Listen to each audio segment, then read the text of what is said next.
نثار میں تیری گلیوں کے اے وطن کے جہاں چلی ہے رسم کی کوئی نثر اٹھا کے چلے، جو کوئی چاہنے والا طواف کو نکلے نظر چرا کے چلے، جسم و جان بچا کے چلے۔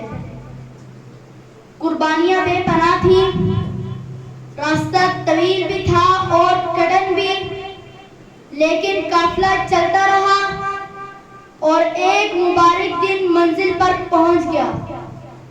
ہزار لاشیں گری، عصمتیں لٹی، بستیاں خاک و خون میں نہلا دی گئیں، تب کہیں تاریک راتوں کا سفر اختتام پذیر ہوا اور ایک صبح نو طلوع ہوئی۔ 14 اگست 1947 کو ہم نے ایک آزاد اور خود مختار ملک حاصل کر لیا۔ یہ سب کچھ آسان نہ تھا، نہ معلوم کتنے مسافر آبلہ پا ہوئے اور کتنے آبلوں کا پانی خون کے ساتھ شامل ہو کر ان راستوں میں جذب ہوتا رہا۔ داستان بہت طویل ہے لیکن اتنی ہی شاندار بھی، جس پر برِ صغیر کا ہر مسلمان فاخر ہے۔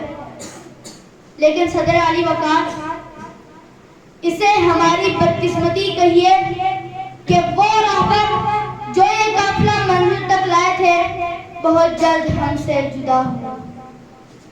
پرخلوص قیادت کسی قوم کے لیے تحفہ خداوندی ہوا کرتی ہے، اور اسی پرخلوص قیادت ہی کی بدولت مسلمانان ہند نے یہ اعزاز حاصل کیا کہ وہ سلطنت جس کا سورج غروب نہ ہوتا، اس سے نہ صرف ٹکر لی بلکہ فتح مند بھی ہوئے۔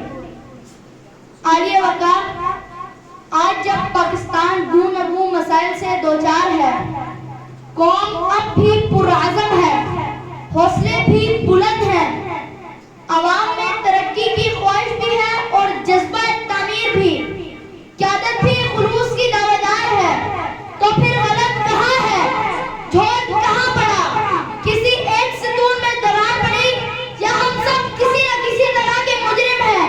14 اگست بلا شبہ خوشی منانے کا دن ہے، پرچم بن جانے کا دن، آزادی کی نعمت ملنے کا دن، فتح مندی کا دن اور ایک تابناک تاریخ۔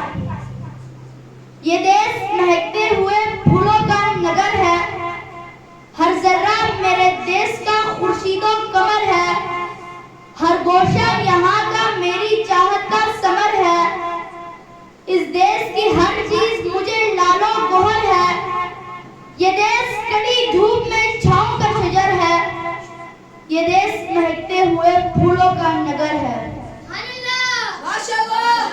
جناب والا، 14 اگست سے سوچنے کا دن بھی ہے کہ جو مملکت بڑی شان سے معرض وجود میں آئی تھی، جس سے مسلمانوں نے سب سے بڑی اسلامی مملکت ہونے کے ناطے بہت ساری امیدیں وابستہ کی تھی، اور اب بھی اس کو اسلام کا قلعہ تصور کیا جاتا ہے، جہاں کے لوگ ذہین ترین ہیں، جو دنیا بھر میں اپنی صلاحیتوں کا لوہا منواتے ہیں۔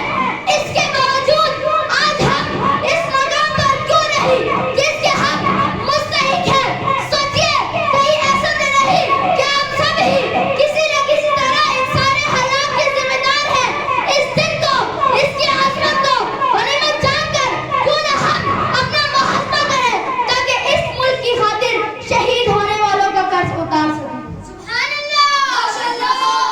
جناب والا، ہمارے آباء و اجداد نے موت کی آنکھوں میں آنکھیں ڈال کر آزادی کے جو چراغ اپنے لہو سے روشن کیے تھے، آج ان کا مقدس لہو ہمارے سینوں میں زندگی کی حرارت بن کر دوڑ رہا ہے۔ اے سبز ہلالی پرچم، تو افلاک کی وسعتوں پر لہراتا رہے۔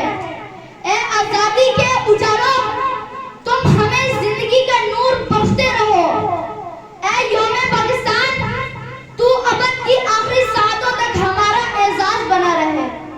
اے ارض وطن، تو ہمارے سروں پر رحمت کا سائبان بن کر خداوندی کا مظہر بنا رہے۔